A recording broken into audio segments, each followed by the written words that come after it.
urging all of you to tell us, share with us what could be a better way of running the entire legal framework.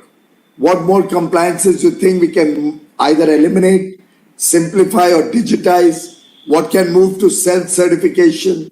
What kind of self-regulation mechanisms you can draw? And the strength of the IT sector, and I've said it on more occasions than one, has been that you were independent, the government was not involved in most of your activities. And I do think the startup ecosystem we would like to see in the same lens and give as much freedom of operation within the realm of law, within the fact that you will self-regulate honestly and fairly and in a balanced manner so that everybody gets equal opportunity. In fact, our unique digital infrastructure, the Aadhaar, DigiLocker, FASTag, CoWIN, the big success story of UPI, all of this have enabled access and affordability. And in a way are democratizing progress, looking at more inclusive growth, giving everybody a chance to be a part of this growing India story. The CoWIN portal actually showed us and the whole world that India could run the world's largest vaccination program very effectively, very efficiently, with a complete mapping across the country, monitoring it digitally, and probably as we go forward and vaccine certificates become important, India would be absolutely future ready. So these are all the stories which really empower and strengthen our confidence. I also believe that the next UPI moment can be the ONDC, the Open Network for Digital Commerce, which will help new age technology in taking access to the common man at affordable costs and also giving our startups new opportunities to grow in India. It will probably be, I'm told, the first of its kind globally developed in India, or network or a platform to enable interoperability between e-commerce companies and provide small and large players opportunity to reach to the common man, to the nook and corner of the country. We are also expanding our broadband connectivity across the country, which I'm sure will also play an important role as we go forward.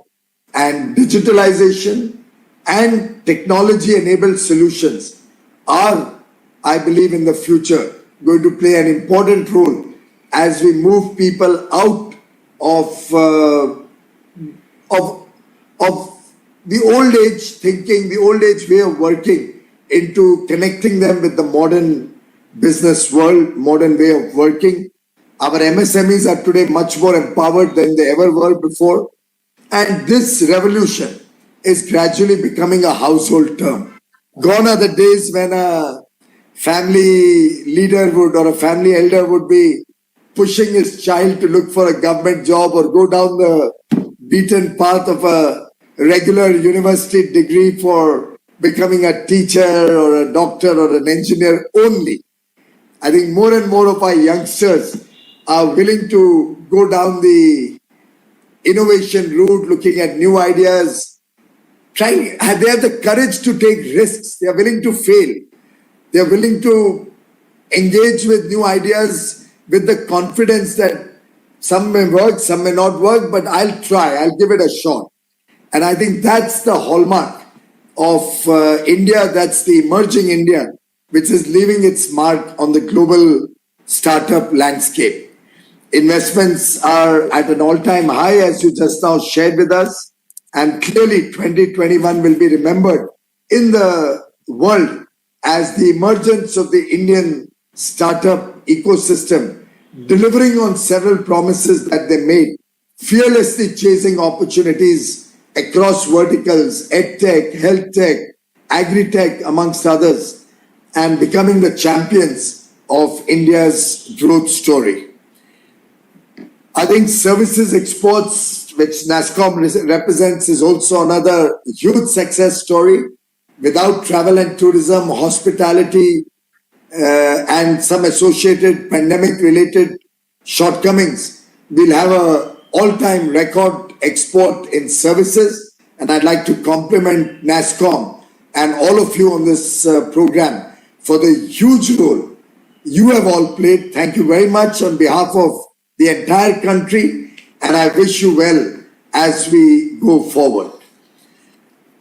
I would like to emphasize on certain important elements that will define the future of our startup ecosystem. I think there are certain basic and core needs of the people of India.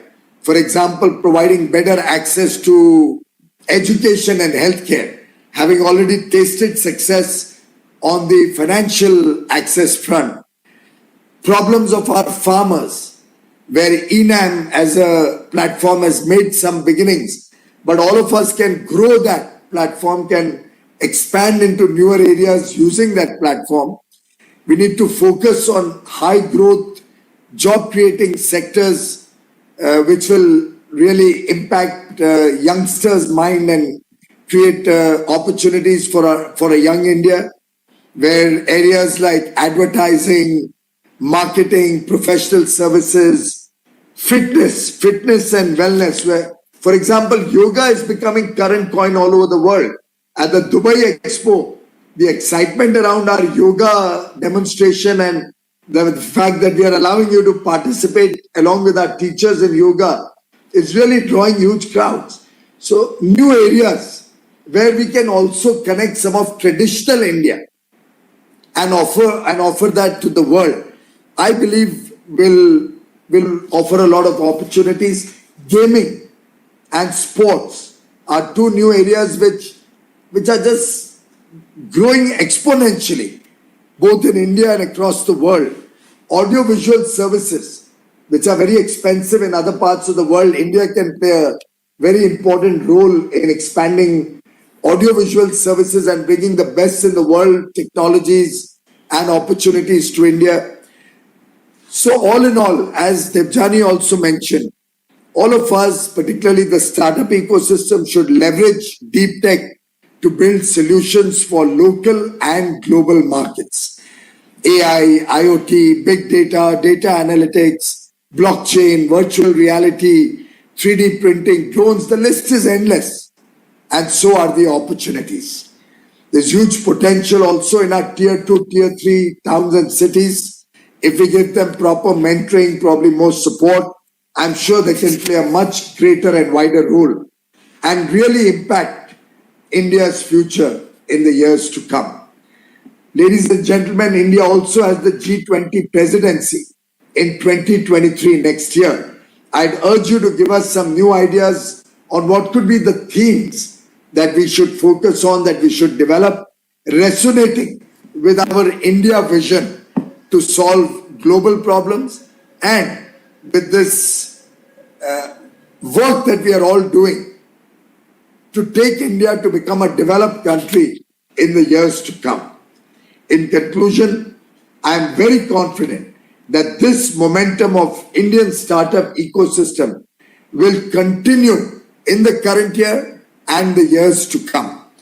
While 2021 was a year in which we defied all odds, I believe 2022 will be the breakthrough year which will unlock India's true and immense exponential value. India at 100 will be renowned as a startup nation. But as the Honorable Prime Minister said yesterday in his speech, the Amrit Kal, the next 25 years as we go into India at 100, the coming 25 years are the period of utmost hard work, sacrifice and tapasya. Ladies and gentlemen, let us all work together, put in our best foot forward and make our collective effort earn the trust of every Indian and the world. Sabka saath, sabka vishwas, sabka vikas, or sabka prayas. I truly believe That mantra is becoming more and more relevant. All of us together, Sabka Saath, all of us working for greater good, Sabka Vikas, all of us working with trust, Sabka Vishwas, and the collective effort, Sabka Prayas, will truly define the India of the next 25 years, taking India to becoming a developed nation as we go into India at 100. Thank you very much. Minister, can we request you to please hold up the report once? That will be the official launch in this virtual world. Thank you.